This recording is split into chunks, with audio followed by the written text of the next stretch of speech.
Supreme court हमें हर जगह, मगर आप बंगाली महिलाओं के वोटरों के अधिकार छीन रहे हैं एसआईआर के माध्यम से। केरला में भारतीय जनता पार्टी और इलेक्शन कमीशन एक ही ऑफिस से चल रहा है, आपको रबर स्टाम्प मिल रही है इलेक्शन कमीशन पे लेटर पैड पर भारतीय जनता पार्टी की। कल 250 से ज्यादा अफसरों के तबादले हुए, कोई बात नहीं करता। जी विद्याधर जी, जी मैं कह रहा हूं कि भाई आप लोग कह रहे हैं कि बीजेपी की सरकार आएगी तो मांस, मटन, अंडा ये सब बैन हो जाएगा। मैंने पूछा कि क्या बीजेपी शासित राज्यों में ये बैन है? आपने एग्जाम्पल दिया राजस्थान का, आपने एग्जाम्पल दिया बिहार का। बिहार में मछली खाकर भी और दिखाकर भी, उस पर राजनीति करके भी तेजस्वी यादव चुनाव नहीं जीत पाए। ये करते हैं, और ये करते हैं ना, इनके नेता करते हैं ना, भारतीय जनता पार्टी के नेता ये काम करते हैं। आपको छोटा सा आज राजस्थान दिवस जवाब दीजिए सौरभ। एक मिनट विद्याधर जी 10 सेकंड। आज राजस्थान दिवस है। राजस्थान दिवस कब मनाया जाता है, बिहार दिवस कब मनाया जाता है? जब संविधान में उस राज्य को मान्यता मिली, उस तारीख को मनाया जाता है। मगर अभी राजस्थान में एक आरएसएस के कठपुतली मुख्यमंत्री बने हैं भजन लाल जी, उन्होंने इस साल एक तो सगुफा छोड़ दिया है कि हम 19 तारीख को मनाएंगे, जिस दिन चैत्र नवरात्रि है, मतलब हिंदू नव। आप अंग्रेजी कैलेंडर को नहीं मानेंगे, हिंदू को मानेंगे, तो उस हिसाब से आप मनाएंगे। आप संविधान को नहीं मानते हैं।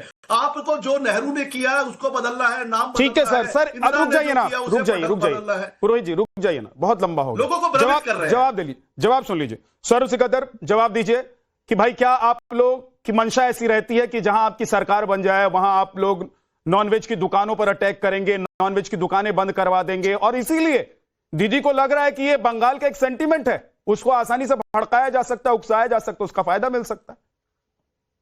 देखिए, मैं भारतीय जनता पार्टी का, मेरे परिवार में मैं दूसरी पीढ़ी हूं और मेरे घर में रोज मछली बनता है 365 दिन। लेकिन मेरे जो हमारे चाचा जी थे वो भी भाजपा के बहुत बड़ा नेता थे, केंद्र में मंत्री थे। मैं भी आज पार्टी का एक सामान्य कार्यकर्ता हूं, लेकिन कभी आज तक किसी को ये नहीं बोलने सुना कि तुम मछली क्यों खाते हो, या हम आए तो मछली नहीं बन सकता है तुम्हारे घर में।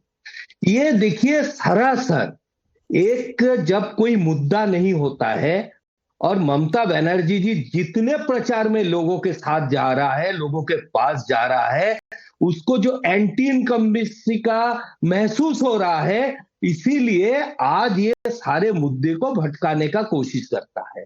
जिससे ये डिबेट शुरू हुआ था कि कौन कौन सी राज्य में आज भाजपा आने के बाद नॉनवेज बंद हो गया। क्या असम में बंद हो गया? क्या उत्तर प्रदेश में बंद हो गया? पुरोहित जी जो राजस्थान की बात कर रहा है, आज भी हम राजस्थान जाते हैं तो बड़ी मजे से लाल मांस का लुत्फ लेते हैं। राजस्थान जाने के बाद कहीं एक दुकान भी तो बंद नहीं हुआ आने के बाद। और क्या होता है भाई साहब, आपको मैंने सुना था, प्लीज बीच में मत बोलिए, हम लोग रोज मिलते हैं 3-4 डिबेट में। तो मुद्दा किसको बनाया जा रहा है कि कहीं पे 1-2 दुकान को हटाया गया। अच्छा, वो दुकान अगर रास्ते के ऊपर अवैध तरीके से बैठा होगा तो कलकत्ता में भी हटाया जाता है, ये कौन सी बड़ी बात है। जैसे कुछ दिन पहले दिल्ली में भाजपा सरकार आने के बाद एक पूरा जितने इनके इंटेलेक्चुअल से तृणमूल स्पॉन्सर सब बोलने लग गया, सीआर पार्क का सारा मछली का दुकान बंद कर दिया गया। सीआर पार्क का जो मछली का दुकान है एमसीडी अप्रूव्ड मार्केट है, किसी ने वहां एक दुकान भी नहीं हटाया। किसको हटाया? जो मेन रोड पे अवैध तरीके से अपना ठेला लगा रहा था उसको हटाया, दूसरा जगह बैठने के लिए बोला। तो इसीलिए ये गलत नैरेटिव सेट करके मेन मुद्दा से लोगों को ध्यान भटकाने का कोशिश हो रहा है। भाजपा कभी भी किसी का खान पान जो भी हो उसके खिलाफ नहीं जाता है, नहीं उसमें हस्तक्षेप करता है। इतने बड़े देश है, इतने बड़ा वैचित्र है, जिसको जो खाना है खाएगा, जिसको जो नहीं खाना है नहीं खाएगा। लेकिन फिर सावन के महीने में आप वहां पर तमाम जो नॉनवेज की शॉप्स हैं उस पर कहेंगे कि ताला लगा दो।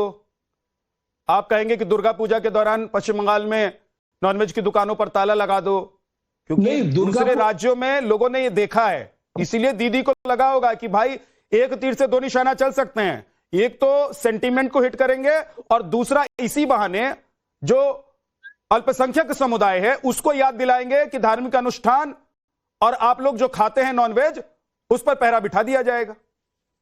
ये कभी नहीं, कभी ये जलाशय जो है ये गलत है। अभी किसी मंदिर के पास अगर कोई मछली का दुकान लगाता है या मंदिर के पास जब पर्टिकुलरली कोई होता है तो तब तो वहां से हटाया जाता है। अगर अगर जो मुसलमान धर्म में जो मांस निषिद्ध है, हम कोई मस्जिद के सामने उसका दुकान लगा दे क्या? ये तो उचित नहीं है ना। हर धर्म को अपना आस्था जो है वो उसका मान्यता देना चाहिए, लेकिन इसका मतलब ये भी नहीं है कि कौन अपने घर में क्या खा रहा है उसमें भी हस्तक्षेप भारतीय जनता पार्टी तो कतई नहीं करती। संदीप त्रिपाठी जी, नॉनवेज क्या पश्चिम बंगाल में एक सिर्फ बहाना है दीदी के लिए? उनका जो बेसिक मुद्दा है और मकसद है वो सेंटिमेंट को उकसाना है, भड़काना है। अल्पसंख्यक समुदाय जो उनको लग रहा है कि कहीं इस बार कट ना जाए, उसको याद दिलाना है कि अगर बीजेपी आ जाती है तो पहरा बैठ जाएगा नॉनवेज की दुकानों पर और धार्मिक अनुष्ठान भी आप नहीं कर पाएंगे। विद्यानाथ जी, अभी आपने एक बात कही कि क्या ये भी मुद्दा हो सकता है क्या? सर, जब कब्रिस्तान मुद्दा हो सकता है, शमशान मुद्दा हो सकता है, आपकी भैंस खोल ले जाएंगे ये मुद्दा हो सकता है, मुजरा मुद्दा हो सकता है, ये सारे मुद्दे हमारे चौथी पास वो सम्राट, हिंदू हृदय सम्राट, बड़के नेता विश्वगुरु फर्जी कथित वाले, उनका बनाया हुआ है सर। जो ये मुद्दा हो सकता है तो ये भी मुद्दा हो सकता है। बड़ी एक हास्यास्पद बात हमारे भाजपा के साथी ने कही कि नहीं, हम क्यों घर में क्या खाता है, कितने लोगों की लिंचिंग हुई है, घर में क्या क्या बना इस नाम पर, और बाद में पता चला कि गाय के मांस पर आपने हत्या कर दी उनकी, और वो जो लेबोरेटरी में प्रूफ भी नहीं हो पाता कि वो गाय का मांस था। आपके कार्यकर्ताओं ने, आपके बजरंग दल ने और आरएसएस के लोगों ने घर में घुसकर फ्रिज से निकाल कर लोगों को मारा है। आप कैसी बात कर रहे हैं कि नहीं हो सकता है? दूसरी बात, अभी बात आप कह रहे हैं कि नहीं किसी के धार्मिक आस्था, बिल्कुल सही है सर। और अभी आपने कहा कि इसका बिल्कुल जो है हमारी तरफ से कभी कोई निषेध नहीं होता। सही है कि आप चुनावी हिंदू होते हैं। आप, ममता बनर्जी जी ने एक बात और सही कही कि आप किसी भी धर्म के मानने वाले नहीं हो, आप चुनावी हिंदू हो। जब आपको ये लग रहा है कि वहां पर मछली के नाम पर वोट मिलेगा, तब आप फुदक के कह रहे हैं नहीं मछली खाना चाहिए, मछली खाना चाहिए। उसके बाद उत्तर प्रदेश में आइएगा तो फिर दूसरा गाना बजाइएगा, फिर अब मध्य प्रदेश में जाइएगा तो फिर दूसरा गाना बजाइएगा। सच है कि आप सही है कि आप हिंदू नहीं हो, आप चुनावी हिंदू हो।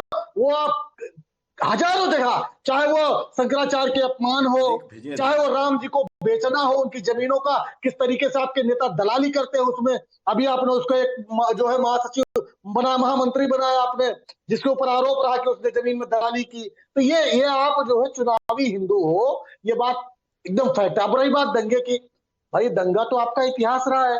हमारे यहाँ लक्ष्मीकांत वाजपेयी जी 3 दंगे करा के जो है बेचारे आपको उत्तर प्रदेश में लेके आए। ये अलग बात है कि पंडित जी आपके यहाँ आते हैं, दंगा में उपयोग करिएगा, लड़ाई में उपयोग करिएगा, फिर आप उनको निपटा कर घर बैठा दीजिएगा। ये भी इतिहास रहा है। अब रही बात, भाई आपका भी मुद्दा, आप कह रहे थे मुद्दा, आपका पश्चिम बंगाल में मुद्दा क्या है? हिंदू मुस्लिम के अलावा कोई और मुद्दा है आपके पास? 4 मुद्दे आप बता दीजिए अभी इसी डिबेट में, बताइए कि 4 हमारे मुद्दे हैं। आप महिला अस्मिता की बात करते हैं। एक आंकड़ा रख देता हूँ, आप कहते हैं कि आंकड़ा नहीं रखते। महिला अस्मिता की आप बात करते हैं, आपका बगल का राज्य है असम, वहां पर 1 लाख, अब जनसंख्या की